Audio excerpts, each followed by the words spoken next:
What is up, everybody? Welcome back to the Crypto Sherpa Show, where I read you those cryptocurrency news articles to keep you informed on what's going on in the crypto space. And I am trying to get my microphone to work just right. Hold on, I think that's the good one now. All right, let's go on with the news today. Welcome. It is Friday, and what is going on around the world? Why do they want cheaper, cleaner, better Bitcoin? Because as the world continues to adopt Bitcoin, the price is going up, and everybody wants to have Bitcoin a little bit cheaper than where it's at now, which is what, 117,000? Yes, 117,000 right now. Yeah, I know the price dipped from its all-time high. We saw it, what was it, 2 days ago? Yeah, we reached a new all-time high, and then Scott Bessent came out saying, "Oh, we're not going to buy Bitcoin." But today, I think he backlashed or backtracked and said, people have missed the point. Like, we're looking to acquiring Bitcoin, not just buying. We want to pay attention to the acquiring Bitcoin, and that's what everyone around the world is doing. We had even Senator Cynthia Lummis mention that in response to his post and talk yesterday. But Lummis Treasury Secretary Bessent saying that U.S. is exploring ways to buy more Bitcoin. Well, I have a bill for that. So yeah, she did put forth the Bitcoin Act, which is about acquiring, 4 million Bitcoin? It was a large. She announced it in June, November. When was the Nashville Bitcoin conference? That's when she was mentioning, we need this Bitcoin Act. We need this bill. Let's put it through for us to acquire it. So we're going to be acquiring Bitcoin. And a way to acquire Bitcoin is through actually mining it. You'll be getting you can actually, for the cost to mine a Bitcoin is around $60,000 to $70,000 around there. So compared to the 117,000, these guys definitely want to mine it, and it's happening all over the world. I have a couple articles with Kazakhstan or Ukraine, I forget which one it is. They are illegally mining Bitcoin because there's so much stringent activity going on in their energy crisis.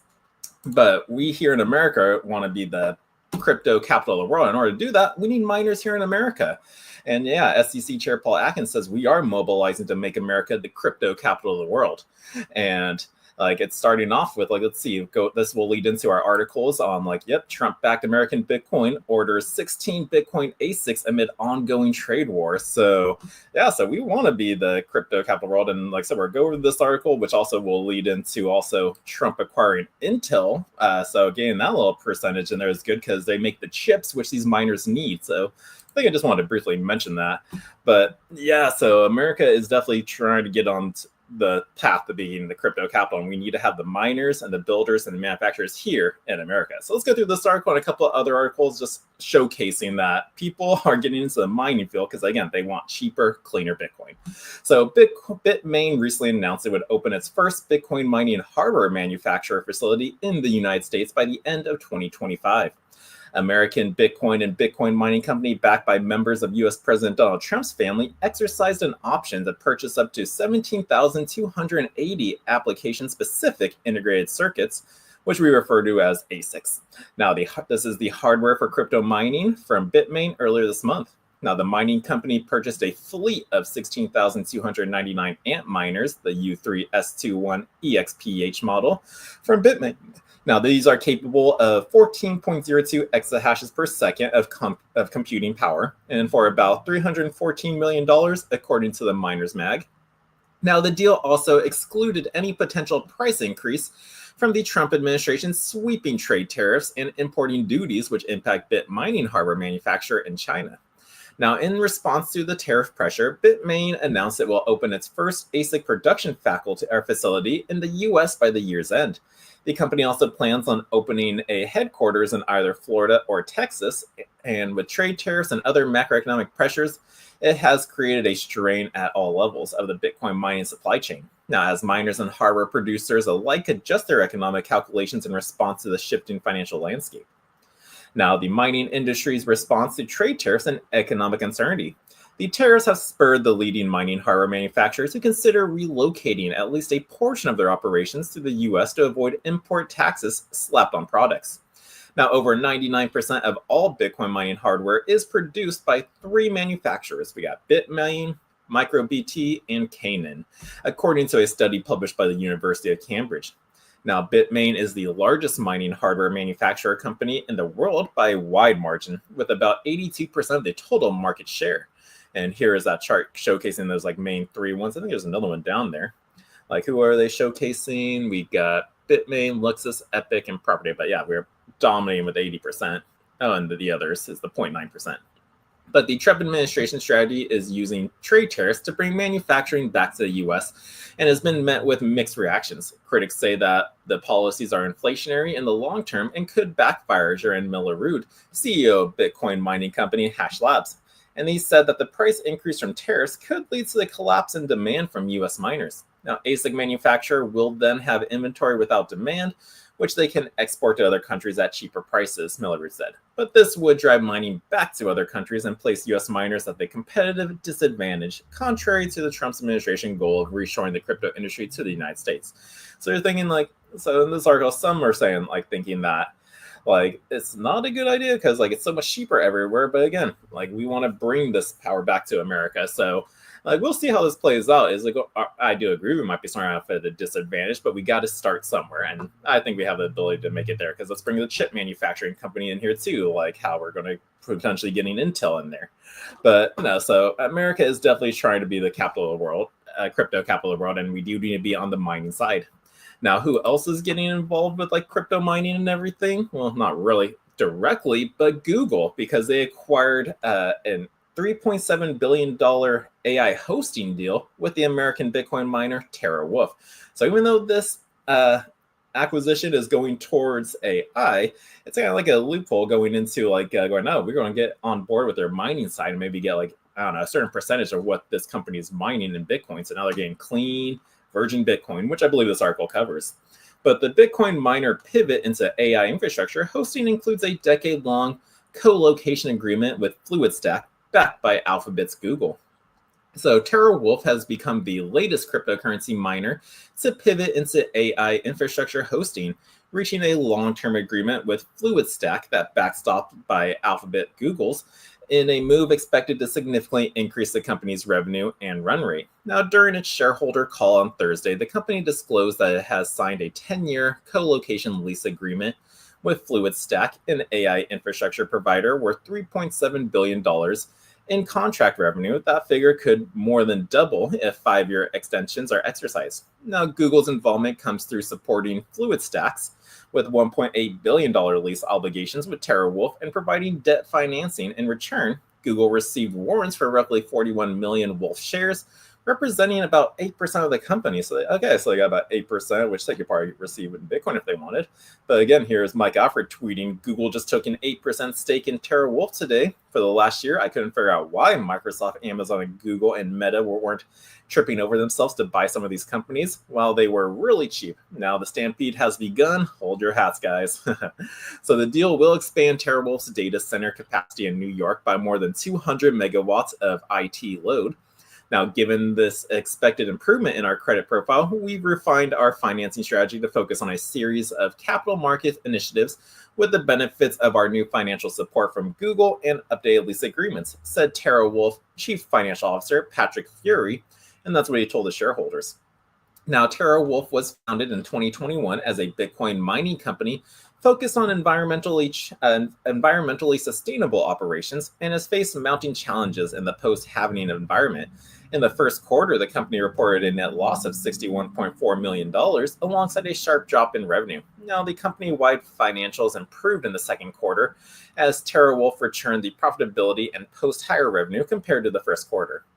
Now, the volatile Bitcoin prices and rising infrastructure costs have made Bitcoin mining economics increasingly difficult, prompting more companies to diversify into AI and high-performance computing to stabilize revenue. Now, TeraWulf shares surge on the AI pivot news. So TeraWulf's latest business deal sparked a sharp rally in its share price on Thursday. Wolf shares jumped as much as 48% intraday to a high of $8.11. $8.11. I was picturing that was going to be like millions or billions.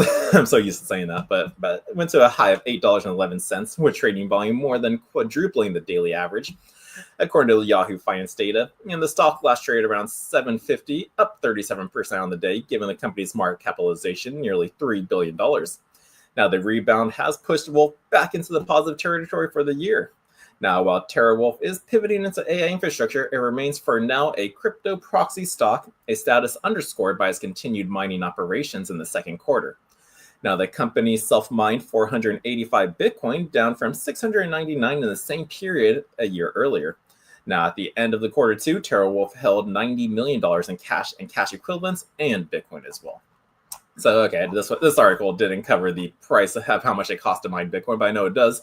But again, this is showcasing like Google now acquired 8% of this mining company. And yeah, whatever this mining company mines, they guess Google has claims to be able to ask him, like, you know what, instead of paying cash, we want Bitcoin that you're mining. And they can totally do that. So why wouldn't they? I would definitely take that deal versus cash because, again, I'd rather have Bitcoin over US dollars. That's just me, but I feel like some people will do the same thing. But no, so this is a Bitcoin mining company turned AI with a partnership with Google. And AI is a big narrative for this crypto space right now. And looks like there's a big power struggle going on with mining and AI firms competing for cheap electricity. So that leads us into our next article, where Bitcoin miners, again, and AI firms compete for cheap, sustainable energy. Bitcoin miners face a rising competition from AI data centers for cheap energy, potentially driving a new wave of institutional investment, according to Go Mining exec Jeremy Dreyer. Now, Bitcoin mining companies and artificial intelligence data centers are increasingly competing for access to cheap, sustainable energy, which could trigger renewed institutional investment in the mining sector over the next decade. AI data centers with deep capital reserves are beginning to outbid miners for power infrastructure, with more Bitcoin miners getting priced out, deprioritizing mining activities, according to a July 31st research report from Bitcoin mining infrastructure provider Go Mining. Still, the flexibility of Bitcoin miners allows them to expand into more off-grid locations with a lack of high-speed internet infrastructure, giving them an advantage over AI facilities, according to Jeremy Dreyer, Managing Director and Chief Business Development Officer of Go Mining Institutional. Now, this battle for energy will lead to a renewed wave of institutional investment into Bitcoin mining over the next decade, Dreyer said during a Cointelegraph Chain Reaction Daily X Space. And he said, again, in the next 5 to 10 years, because of this new battle with AI, we're going to see a new heyday for Bitcoin mining because we now have real institutional capital coming into the space. Now, institutional capital has already flowed into the U.S. spot Bitcoin exchange traded funds, with Dreyer calling mining investments the next step. And we're seeing that. Trump with that mining, Google with TeraWolf, and my next article on the illegal Bitcoin miners in Kazakhstan. But it's illegal because of their energy crisis. But institutions do want cheaper virgin Bitcoin. And that's how my title was saying, like, why is it cleaner? So an institutional capital rotation into Bitcoin mining companies may be the next logical step as corporations investing in Bitcoin ETFs and treasury firms look to acquire cheaper Bitcoin for their balance sheets. Now, more institutions are exploring the possibility of acquiring cheaper virgin Bitcoin instead of paying the spot prices on exchanges, said Dreyer. Now, institutions want to get newly minted Bitcoin cheaper than they get from the market. Increasing more institutions are inquiring about Bitcoin mining infrastructure services from Go Mining in an attempt to acquire cheaper Bitcoin for their balance sheets, Dreyer told Cointelegraph. As again, like I said, guys, like these companies want cheaper Bitcoin. Instead of paying the $117,000 right now per Bitcoin, they rather try to mine a freshly new, clean Bitcoin, and I think the cost is like only $70,000. Yep, right here. Mining a Bitcoin costs an average of around $64,000 during the first quarter of 2025, and is expected to surpass $70,000 by the end of the year, which is still 70% cheaper than today's spot Bitcoin price of over $119,000, according to research. So this is why they're going to be getting into the mining field. And next, they're going to be getting into just all these institutions are be allowing their businesses, their retail shops start acquiring Bitcoin, because the whole point of all this is acquiring Bitcoin. That was a big thing Scott Bessemer was trying to get. Like, why buy it when we can either mine it, reevaluate, still collect it through seizures? So it's like the whole point is just like America is acquiring Bitcoin, and even the rest of the world is trying to acquire it, and they're trying to get it as cheap as they can. So Bitcoin mining is the next way.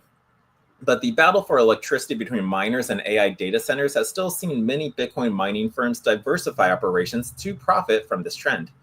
For example, Riot Platform has halted its plans to expand its Bitcoin mining operations in Corsicana, Texas, to instead explore AI opportunities at the site.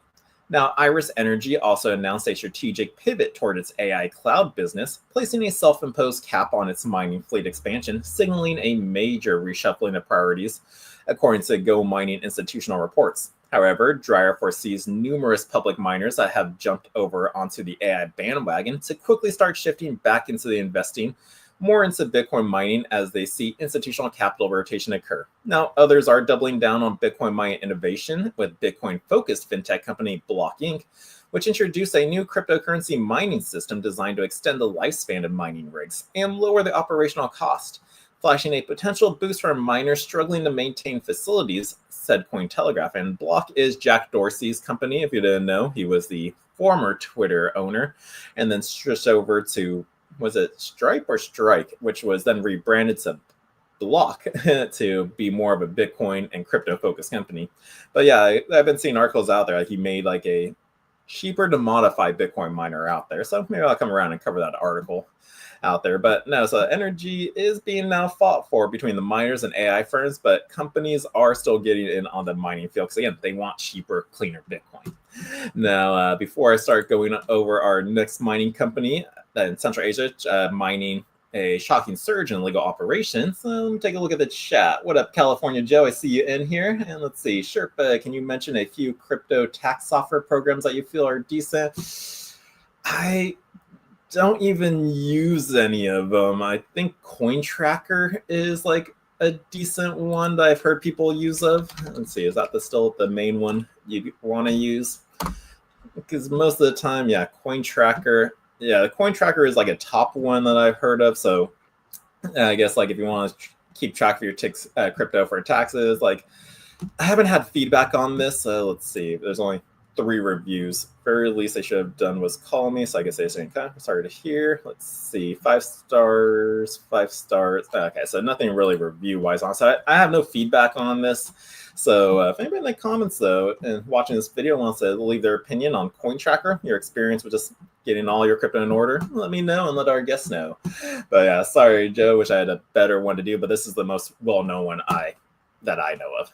But let's continue on with our news on, Bitcoin mining in Central Asia, shocking surge in illegal operations. So again, this is really due to like the electrical grid and like they've had problems with sustainable energy out there. So there's a lot of Bitcoin miners out there, could cause some blackouts in certain areas. But the fascinating world of digital currencies, particularly the energy intensive process of Bitcoin mining, often brings groundbreaking innovation.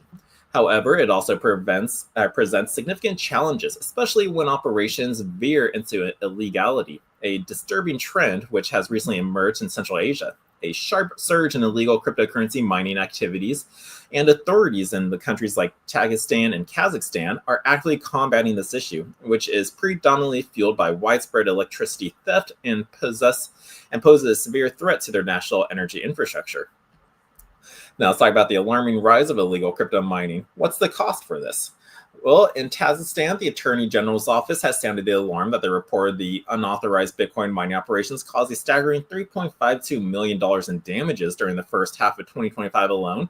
This substantial loss highlights the financial drain these illicit activities impose on the state. Currently, multiple criminal cases are underway, underscoring the serious legal ramifications for those involved with the unauthorized ventures. But this problem isn't just a local issue, it's a growing regional concern affecting energy stability.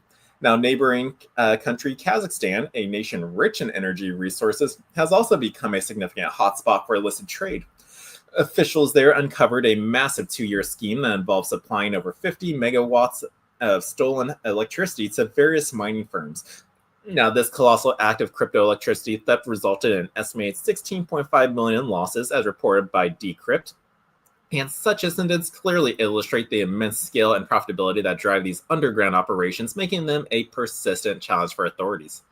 Now, why is Central Asia a magnet for illicit Bitcoin mining? Well, experts consistently point to a combination of factors that make Central Asia an incredibly attractive destination for illegal miners. Firstly, the region offers remarkably low energy costs out there, so this is the primary incentive for energy-intensive crypto mining.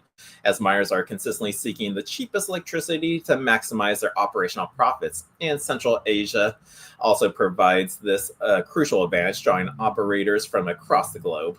So again, yeah, when these mining companies are out there, like, you want to search for the cheapest energy because that's going to be the most profit. Because you still, again, to mine Bitcoin, you need energy to run these machines to solve all these high computational cryptographic problems out there to solve a block and then be rewarded with Bitcoin.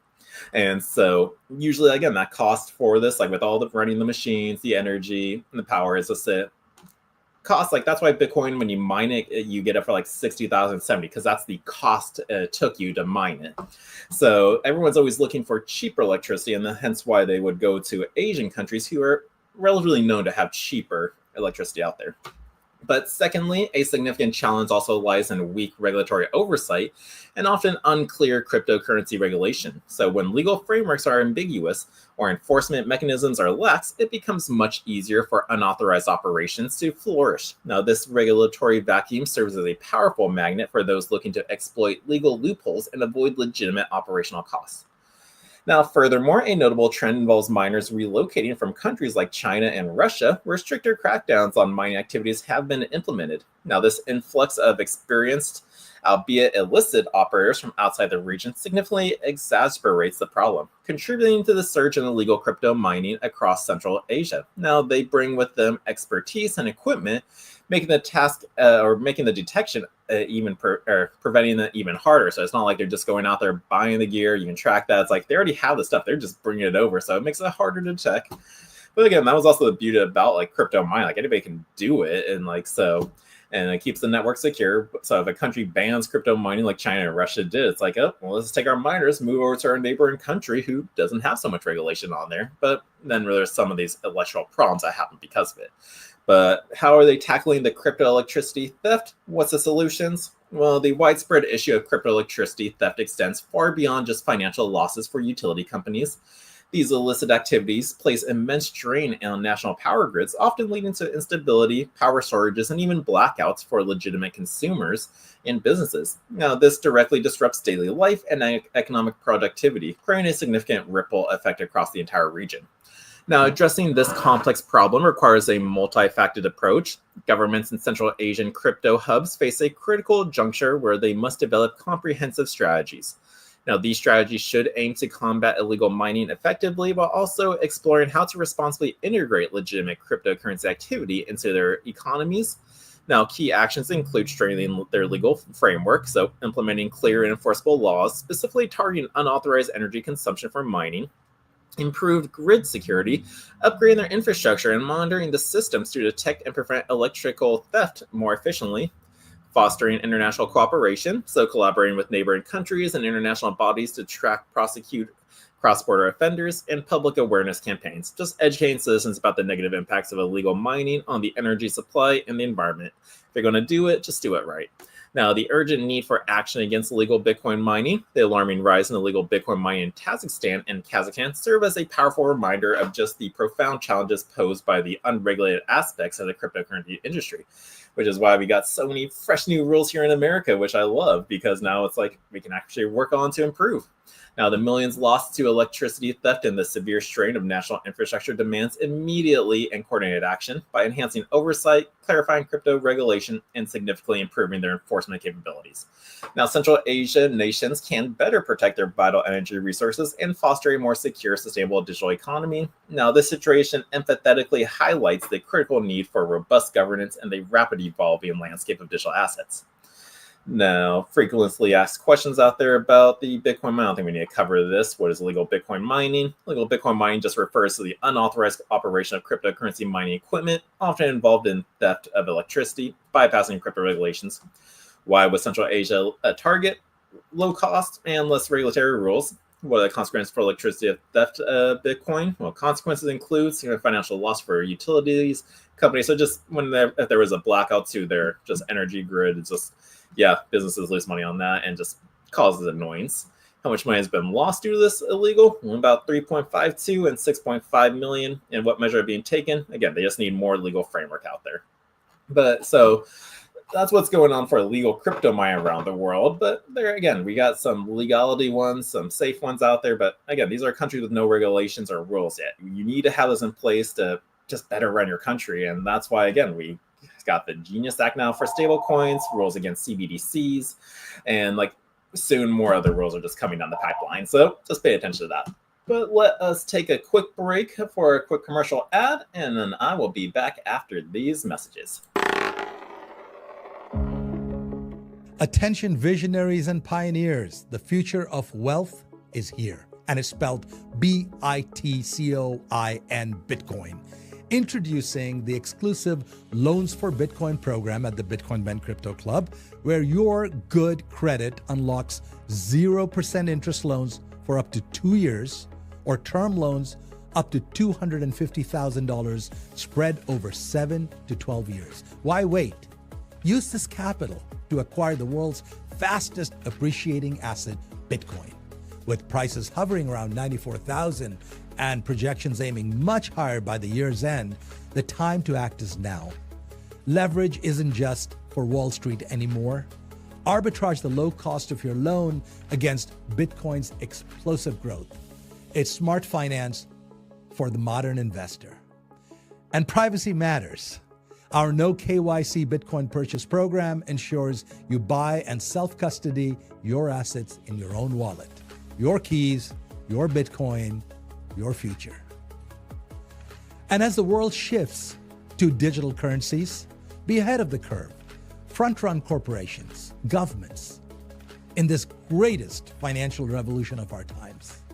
I'm Jay Bose, CEO of Bitcoin Ben Crypto Club. Call or text us today at 941-413-6920 and get started on that loan application. Secure your legacy. You will thank yourself tomorrow.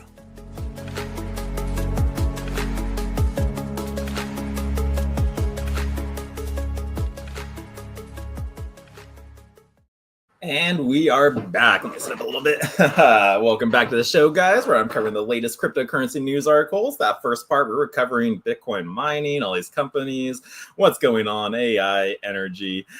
Just rewatch the first part if you want to get all those articles out there, because we are acquiring Bitcoin, and companies and institutions and the world is just going through mining to try to acquire some cheaper Bitcoin. So definitely go through those articles. Now let's move on to some altcoin news. What's happening in the altcoin space, because there's more than just Bitcoin out there, and I like to cover those because some of these coins have nice potentials for some gains. I can move back into Bitcoin. So yeah. So our first article I'm going to cover is about Chainlink initiates a Link reserve with $1 million investment. So it looks like they're going to be locking up some Chainlink, which should hopefully increase the price. But let's go through this quick article. Chainlink has launched a new Link reserve, accumulating over $1 million worth of tokens through both on-chain and off-chain revenue to support network growth. The initiative reduces circulating supply, potentially boosting Link's value and market confidence amid strong institutional and community support. Now, Chainlink has announced the creation of the Link Reserve with an initial investment of over $1 million. Now, this strategic effort aims to support network growth by converting revenue from on-chain and off-chain sources directly into Link tokens. Now, the co-founder, Sergey Nazarov, outlined the initiative, emphasizing its significance for the ecosystem.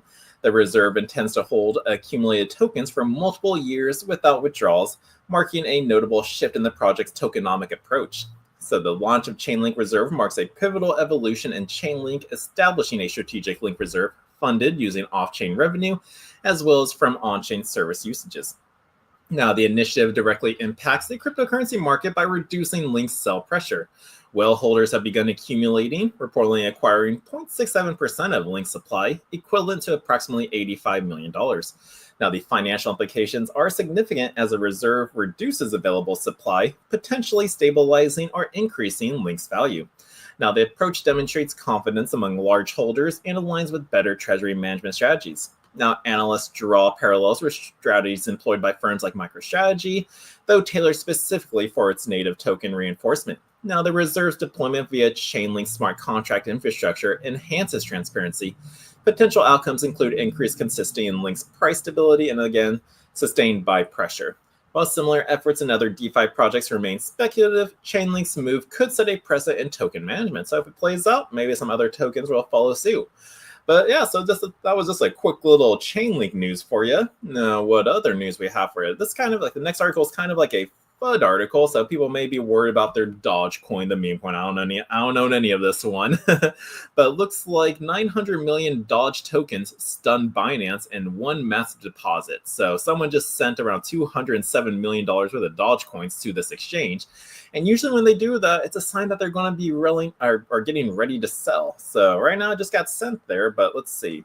So a whopping 900 million Dogecoin transactions worth about $207 million has arrived on Binance, according to Whale Alert, paving the way for some intriguing speculation about whatever might come next. Now, at first, it looked like it came from an unknown wallet, but blockchain traces show that it is actually connected to Binance's own wallet infrastructure.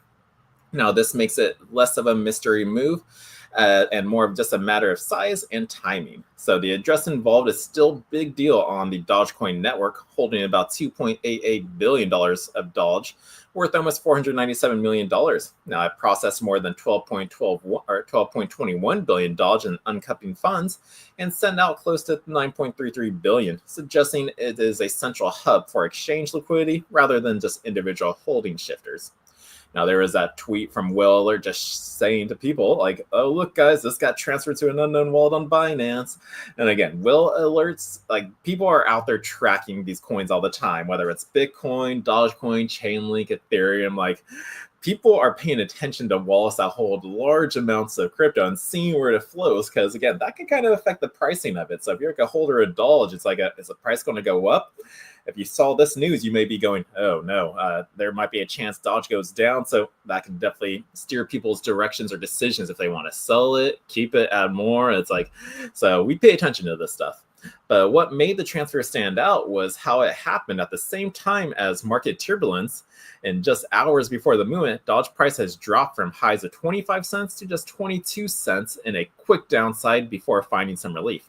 Now, prices have since rebounded to 23 cents area, though charts show notable resistance around 23.5 and a soft floor near 22. Now, this could be tested again if momentum fades. But what does it mean for Doge on Binance? Well, while exchange-linked transfers do not always lead to immediate market pressure, they can still have substantial impact on the liquidity dynamics in the short term. Moves like this can totally change order books, influence spread depth, and affect how market makers position themselves if follow-up flows keep going. Now, the same way, Doge might hit a turning point, either testing 24 cents and higher or dropping back to 22 cents in a search of a strong support. So we'll see how that goes through. Is that article continue? No, this leads to the next one over there. But no, so there is a lot of pressure on this, but just be aware, guys, 900 million Doge tokens just did get moved into an unknown wallet on Binance. Now, in other altcoin news, I think Solana ETF got postponed to mid-October for a verdict on that. So let's just cover that really fast. So yeah, the Solana ETF verdict extended mid-October. So the U.S. Securities and Exchange Commission delayed its decision on Solana ETF proposals from Bitwise and 21 Shares. The SEC will now decide by October 16th whether to approve or reject its filings. So again, the SEC delays Bitwise and 21 Shares' decision. In its latest notice, the SEC said it needs more time to review the application and the issues they raise, citing the need to thoroughly assess broader market implications, regulatory compliance, and investor protection measures before taking any final action. The standard publication period and review process began after Bitwise and 21 Shares first submitted their application back in January 28, 2025, and the filings were published in the Federal Register on February 18th. Now, to meet the agency's expectation for transparency and market integrity and protection against potential manipulation, both firms updated their filings to align more closely with the SEC requirements, and these updates show both Bitwise and 21 Shares want to provide a strong framework for Solana-based ETFs that could operate safely in the U.S. market while responding to regulatory concerns. Now, the ongoing debate about whether Solana should be classified as security or commodity still continues.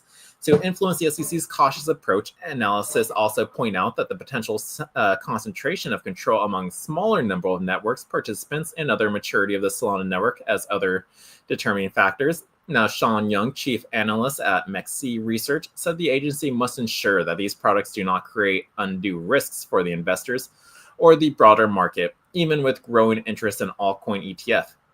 He explained that the SEC's careful review reflects the need to balance market innovation with proper safeguards, and because regulatory clarity and mature ecosystems are critical for investor confidence.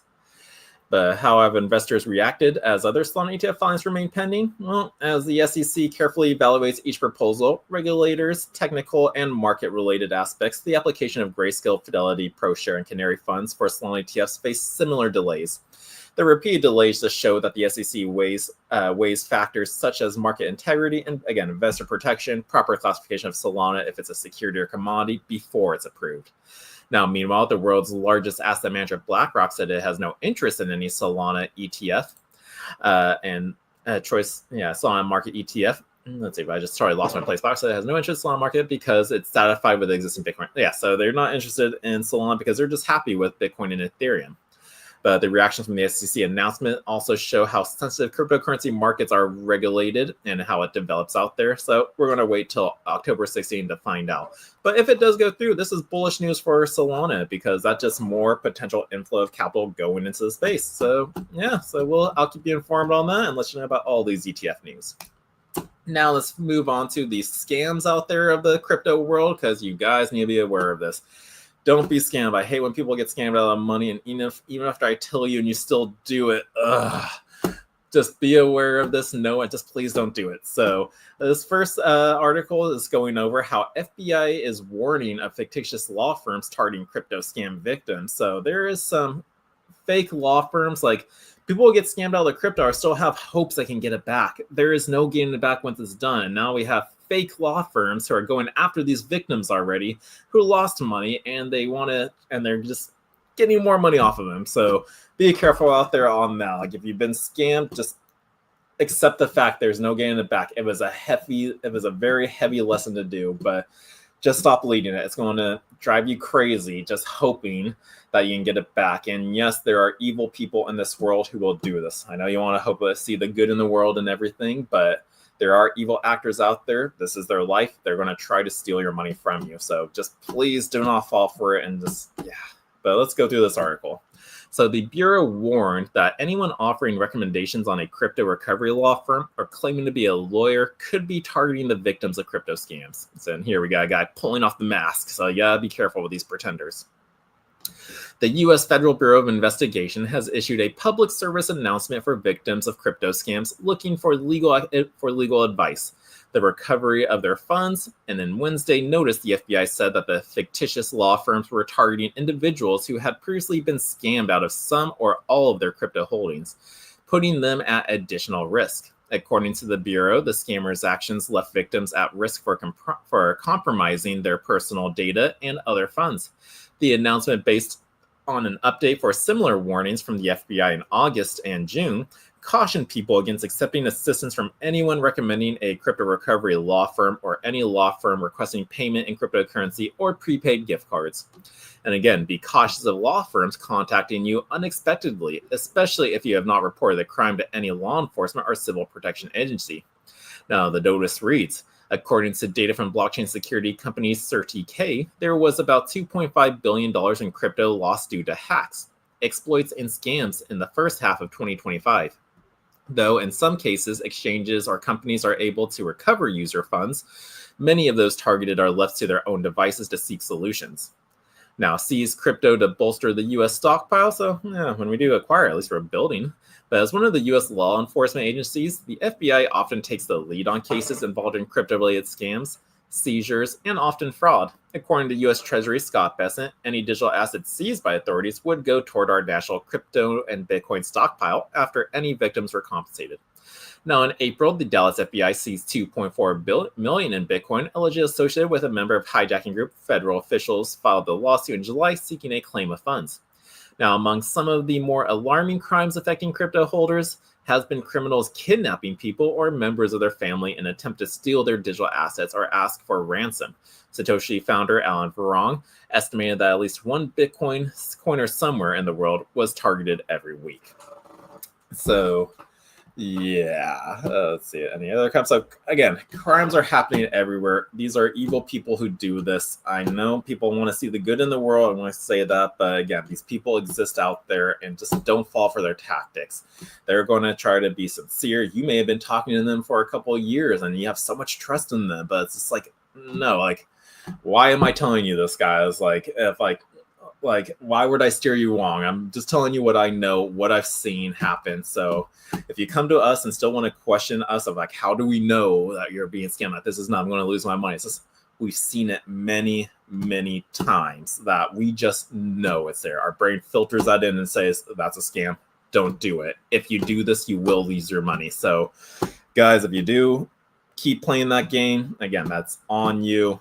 I've done my best. Just stop falling for these scams out there. I really hate seeing people lose money. And again, other scams out there are the crypto poisoning address scams, where scammers send you tons of microtransactions. Could be a penny, could be two.